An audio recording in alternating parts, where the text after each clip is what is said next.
Hello students, तो कैसे हैं आप सभी लोग। एक बार फिर से स्वागत है आप सभी लोगों का इस यूट्यूब चैनल पर। आज हम देखेंगे क्लास 7th की जो साइंस है उसका चैप्टर नंबर 2 का क्वेश्चन आंसर्स, यानी उसकी जो एक्सरसाइज है उसकी उस एक्सरसाइज का सॉल्यूशन। ठीक है, तो देखो सबसे पहला क्वेश्चन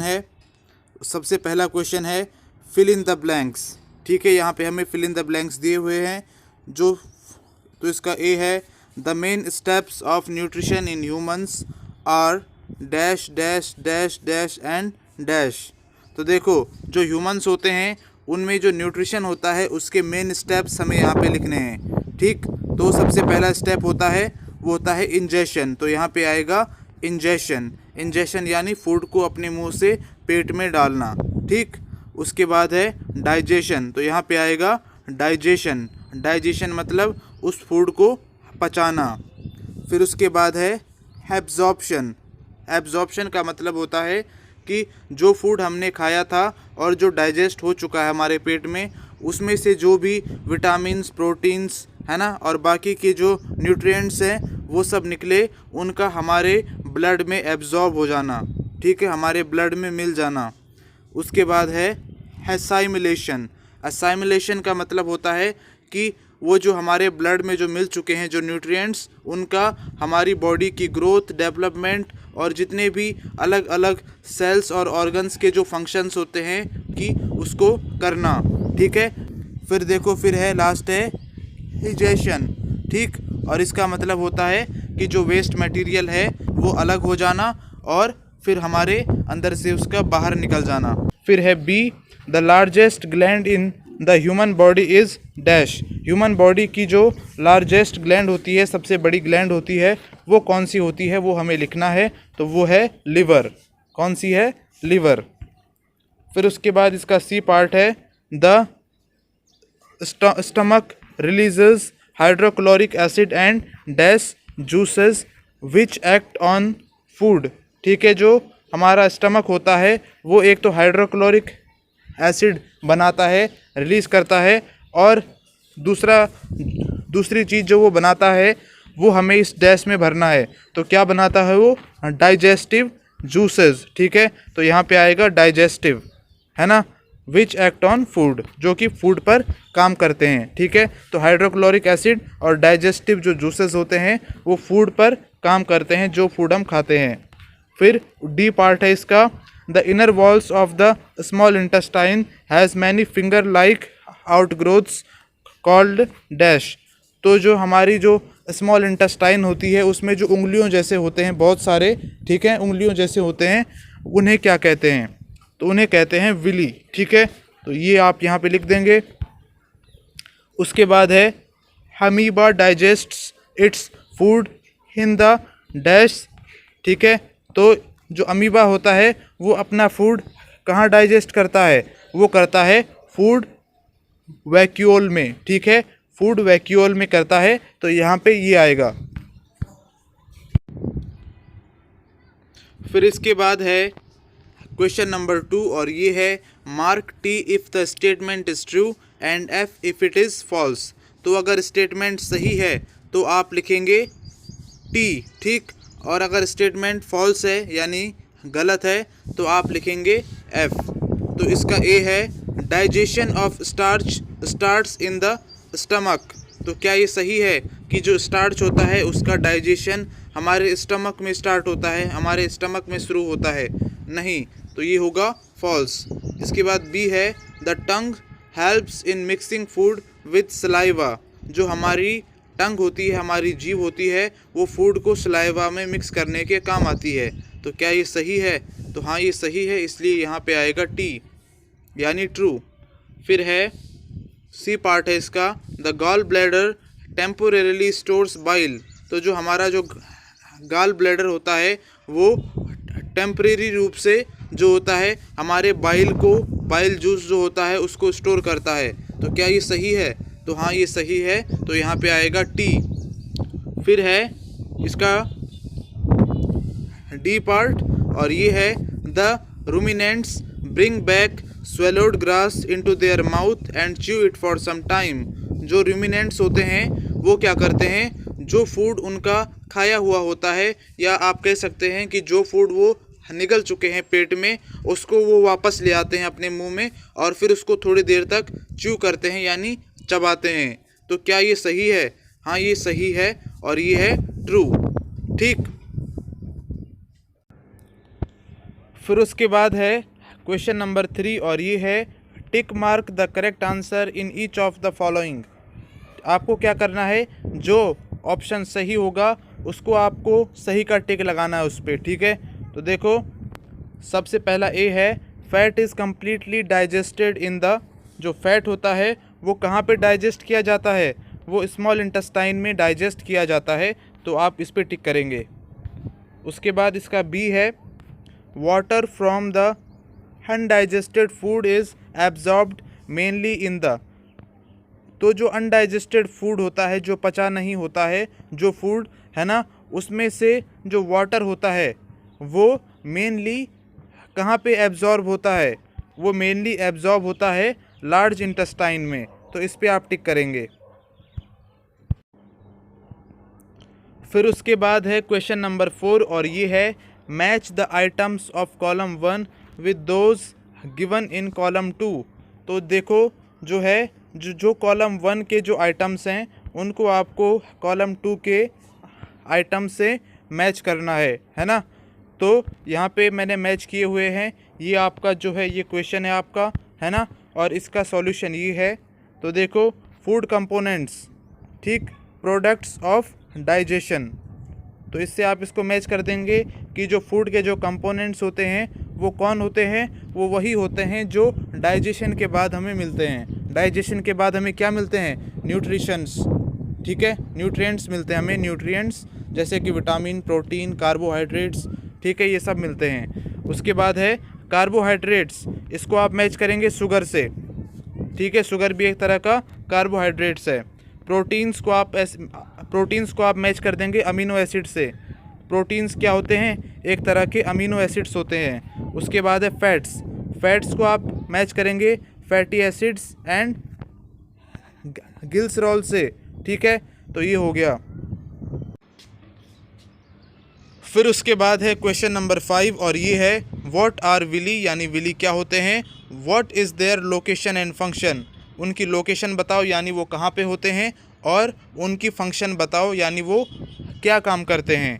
ठीक है, तो देखो इसका आंसर है villi are tiny finger like projections in the inner walls of the small intestine. तो विली जो होते हैं वो फिंगर लाइक प्रोजेक्शंस होते हैं, यानी फिंगर के जैसी हमारी फिंगर्स होती है ऐसी बहुत सारी जो है स्ट्रक्चर्स होते हैं, बहुत सारे स्ट्रक्चर्स होते हैं हमारी स्मॉल इंटेस्टाइन की अंदर की जो दीवार होती है उस पे, अंदर की जो वॉल होती है। ठीक है, स्मॉल इंटेस्टाइन की अंदर की जो वॉल होती है उस पे बहुत सारे जो छोटे छोटे फिंगर जैसे स्ट्रक्चर्स होते हैं। ठीक है, उन्हीं को कहते हैं villi. They increase the surface area of absorption of the digested food. और ये क्या करते हैं, जो डाइजेस्टेड फूड होता है उसको क्या करते हैं, उसके एब्जॉर्प्शन में मदद करते हैं सरफेस एरिया को इंक्रीज करके। ठीक है, आगे देखो the blood vessels present inside the villi can absorb the nutrients from the digested food. और जो ब्लड वेसल्स होते हैं विली के अंदर ब्लड वेसल्स होते हैं। ठीक है, और ये ब्लड वेसल्स क्या करते हैं, ये डाइजेस्टेड फूड में से जो है जो न्यूट्रिएंट्स होते हैं उनको एब्जॉर्ब कर लेते हैं और हमारा जो ब्लड होता है उसमें भेज देते हैं, उसमें मिला देते हैं। ठीक, और फिर वो ब्लड से पूरी बॉडी में फैल जाते हैं वो न्यूट्रिएंट्स। फिर उसके बाद है क्वेश्चन नंबर 6 और ये है where is the bile produced. जो बाइल होता है, जो बाइल जूस होता है, वो उसका प्रोडक्शन कहाँ होता है, यानी वो कहाँ से निकलता है। ठीक है, which component of the food does it help to digest. और ये फूड के कौन से कंपोनेंट को डाइजेस्ट करने में हेल्प करता है, ये आपको बताना है। तो देखो इसका आंसर है bile is produced in the liver. जो लिवर होता है हमारा वही बाइल को प्रोड्यूस करता है, वही बनाता है बाइल को। It helps in the digestion of fats, है ना, और ये फैट्स को डाइजेस्ट करने में हेल्प करता है। फिर उसके बाद है क्वेश्चन नंबर 7 और ये है name the type of carbohydrate that can be digested by ruminants but not by humans give reason also। तो हमें उस कार्बोहाइड्रेट का नाम बताना है ना, उस कार्बोहाइड्रेट का नाम बताना है जिसे ह्यूमन डाइजेस्ट नहीं कर सकते हैं लेकिन रूमिनेंट्स उसको डाइजेस्ट कर सकते हैं। ठीक है, और क्यों डाइजेस्ट नहीं कर सकते ह्यूमन उसे, ये भी हमें बताना है, उसका रीज़न भी हमें बताना है। तो देखो इसका आंसर है cellulose is the carbohydrate that can be digested by ruminants but not bye humans. ठीक है, जो सेल्यूलोज है वो ऐसा कार्बोहाइड्रेट है जिसको रूमिनेंट्स डाइजेस्ट कर सकते हैं लेकिन ह्यूमन डाइजेस्ट नहीं कर सकते हैं। ठीक, because humans lack cellulase enzyme required to digest the cellulose. क्योंकि जो ह्यूमंस होते हैं उनमें सेल्यूलेस एंजाइम नहीं होता है। सेल्यूलेस एंजाइम जो होता है वो सेल्यूलोज को डाइजेस्ट करने में मदद करता है, लेकिन जो है ह्यूमन में जो है सेल्यूलेस एंजाइम होता ही नहीं है, तो इसलिए वो सेल्यूलोज को डाइजेस्ट नहीं कर पाते हैं। ठीक, फिर इसके बाद देखो क्वेश्चन नंबर 8 और ये है why do we get instant energy from glucose. हमें जो है ग्लूकोज से तुरंत एनर्जी क्यों मिल जाती है। ठीक है, तो देखो इसका आंसर ये है glucose is a simple sugar which is easily absorbed by the blood whereas other carbohydrates are first broken down into glucose and then absorbed. तो देखो जो ग्लूकोज होता है वो सबसे सिंपल टाइप का जो है कार्बोहाइड्रेट होता है ना, और बाकी के जो कार्बोहाइड्रेट्स होते हैं उनको तोड़ा जाता है और जब उन्हें तोड़ा जाता है तब वो ग्लूकोज में बदलते हैं। ठीक, तो ग्लूकोज इतना सिंपल कार्बोहाइड्रेट होता है कि उसको ब्लड सीधे एब्जॉर्ब कर लेता है। ठीक है, सीधे वो ब्लड में चला जाता है और हमारे शरीर को एनर्जी देने में काम आ जाता है, जबकि जो बाकी के जो कार्बोहाइड्रेट्स होते हैं उनको पहले ग्लूकोज में तोड़ना पड़ता है। ठीक है, और तब जाके वो एब्जॉर्ब हो पाता है और हमारी बॉडी को एनर्जी दे पाता है। ठीक, and then absorbed hence glucose gives instant energy. और इसीलिए जो ग्लूकोज होता है वो हमें तुरंत एनर्जी दे देता है। ठीक है, क्योंकि उसे और किसी चीज़ में टूटना ही नहीं है, लेकिन बाकी कार्बोहाइड्रेट्स को पहले ग्लूकोज में टूटेंगे उसके बाद जाके हमें एनर्जी देंगे। फिर इसके बाद क्वेश्चन नंबर 9 है which part of the digestive canal is involved इन। तो जो हमारी जो डाइजेस्टिव कैनाल होती है ना, उसका कौन सा पार्ट। ठीक है, ये जो यहाँ पे काम लिखे हुए हैं है ना, ये काम यहाँ पे लिखे हुए हैं इनको करने में यूज़ होता है। तो देखो जो पहला है वो है एब्जॉर्प्शन ऑफ फूड। ठीक है, तो एब्जॉर्प्शन ऑफ फूड करने में कौन हेल्प करता है, स्मॉल इंटेस्टाइन। ठीक, फिर सेकंड है च्यूइंग ऑफ फूड, है ना, तो खाने को चबाने में कौन हेल्प करता है, बक्कल कैविटी। ठीक, उसके बाद है किलिंग ऑफ बैक्टीरिया, तो बैक्टीरिया को मारने में कौन हेल्प करता है, स्टमक। ठीक, फिर है कंप्लीट डाइजेशन ऑफ फूड, तो फूड के कंप्लीट डाइजेशन में कौन हेल्प करता है, स्मॉल इंटेस्टाइन। फिर उसके बाद है फॉर्मेशन ऑफ फीसेस, है ना, ये कहाँ होता है, ये लार्ज इंटेस्टाइन में होता है। ठीक है, फीसेस का मतलब होता है कि वो सब जो हमारे अंदर जो वेस्टेज होता है ना, वो सब उस सब का फॉर्मेशन। ठीक है, तो उसको फॉर्मेशन ताकि वो बाहर निकल सके बॉडी से, तो ये कहाँ होता है, इसका फॉर्मेशन होता है लार्ज इंटेस्टाइन में। फिर इसके बाद देखो क्वेश्चन नंबर 10 और ये है right one similarity and one difference between the nutrition in amoeba and human beings, है ना। तो देखो जो अमीबा होता है और जो ह्यूमन बींग्स होते हैं, इन दोनों में जो न्यूट्रिशन होता है ना, तो इन दोनों के न्यूट्रिशन में आपको एक सिमिलैरिटी बतानी है, यानी इन दोनों के न्यूट्रिशन में कौन सी बात एक जैसी है और एक डिफरेंस बताना है कि क्या अलग है। ठीक, तो देखो इसका आंसर ये है, सिमिलैरिटी आप पहले लिख लेंगे, है ना। तो सिमिलैरिटी क्या है, the digestive juices in amoeba are secreted into food vacuole and in human beings the digestive juices are secreted in stomach and small intestine. तो देखो जो अमीबा होता है ना, जो अमीबा होता है उसमें जो डाइजेस्टिव जूसेस होते हैं वो कहाँ बनते हैं, वो फूड वैक्यूल में बनते हैं और वहाँ पे निकलते हैं, ठीक। जबकि जो ह्यूमन बींग्स होते हैं, यहाँ पे जो डाइजेस्टिव जूसेस होते हैं वो स्टमक से निकलते हैं और स्मॉल इंटेस्टाइन से निकलते हैं, ठीक। और स्टमक और स्मॉल इंटेस्टाइन से निकलते हैं और वहाँ पे रहते हैं, वहाँ पे यूज़ होते हैं, ठीक।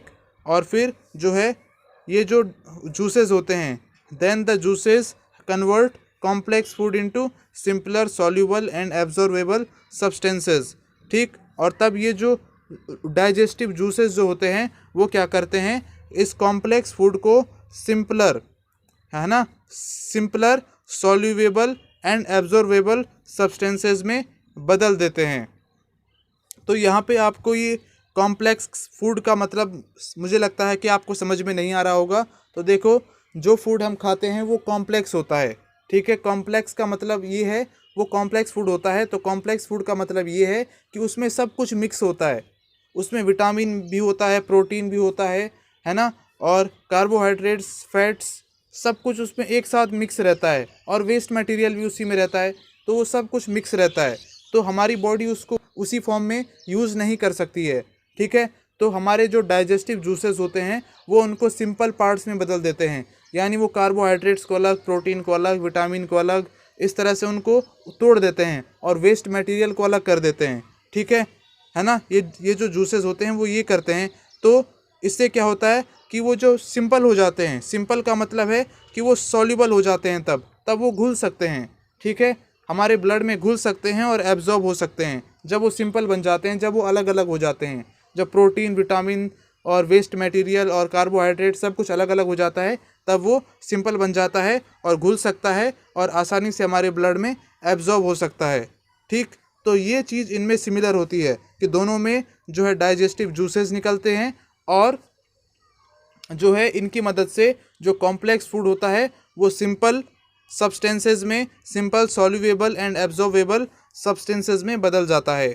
फिर उसके बाद है एक डिफरेंस, और डिफरेंस ये है, amoeba captures the food with the help of pseudopodia and engulf it, ठीक। तो जो अमीबा होता है वो अपने फूड को स्यूडोफोडिया की मदद से कैप्चर करता है, यानी पकड़ता है, और फिर उसको जो है उसको सोख लेता है अपने अंदर, उसको निगल जाता है, ठीक है।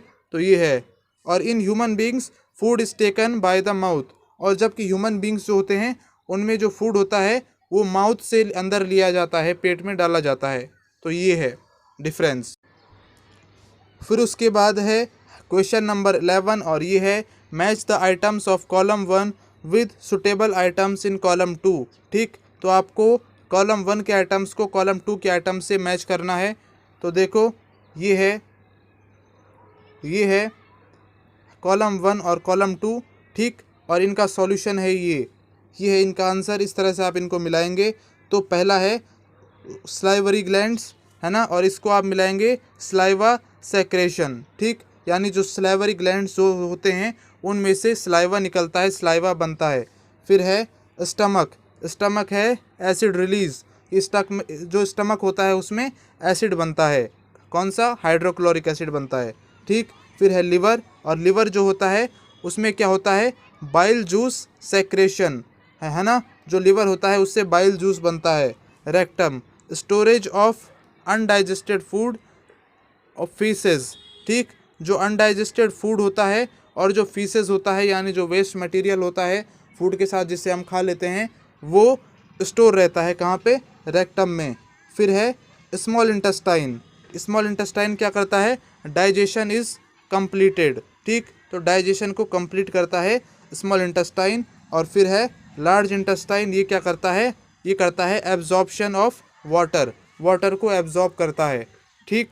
तो ये हो गया। इस तरह से आप जो है इनको मैच करेंगे। फिर उसके बाद देखिए यहाँ पे क्वेश्चन नंबर 2 है।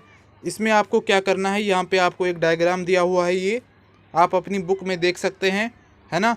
तो देखो इसमें आपको नेम लिखने हैं, इसके जो अलग अलग पार्ट है, ठीक है। ये डाइजेस्टिव सिस्टम है और इसके आपको अलग अलग पार्ट्स के आपको नेम लिखने हैं, ठीक। तो आप ये अपनी बुक से भी, आपकी बुक में भी ये वाला जो फिगर है ये दिया हुआ है, उससे भी भर सकते हैं। और यहाँ पे मैं आपको दिखा भी दूंगा। तो देखो ये है वो, है ना। ये थोड़ा सा अलग है लेकिन मैक्सिमम उसी तरह है, आपकी बुक से ही मैंने ये लिया है। और देखो ये है हमारा स्टमक, ठीक। इसको आप लिखेंगे पैनक्रियाज। फिर है ये होती है हमारी स्मॉल इंटेस्टाइन। फिर है ये वाली जो है ये बाहर सी, ये है लार्ज इंटेस्टाइन। यहाँ पे होता है हमारा आनस और ये है रेक्टम, ठीक। तो इस तरह से आप इनको लिख सकते हैं। ये है गाल ब्लैडर और ये है लिवर। इसी जो ये है यहाँ पे लिवर तो दिया नहीं है लेकिन ये गाल ब्लैडर है, ठीक है। तो ये है, तो इस तरह से आप इनको भर लेंगे। फिर उसके बाद है क्वेश्चन नंबर 13 और ये है can we survive only on raw leafy vegetables grass discuss.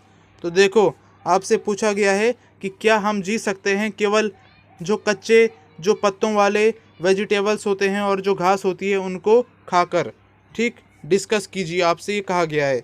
तो देखो इसका आंसर होगा नो, यानी नहीं। Human can not survive only on raw leafy vegetables और ग्रास। जो ह्यूमन होता है वो रॉ यानी कच्चे लीफी पत्तों वाले वेजिटेबल्स और ग्रास यानी घास खाकर जिंदा नहीं रह सकता है, ठीक।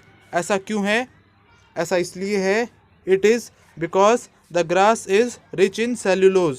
जो ग्रास होता है, जो घास होती है, उसमें सेल्यूलोज होता है, which is a type of carbohydrate.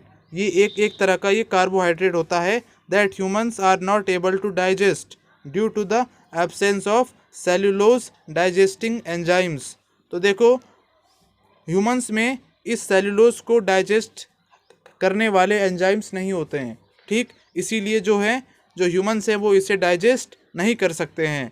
तो इसीलिए ह्यूमन जो है वो इन चीज़ों को खाकर जो है जिंदा नहीं रह सकता।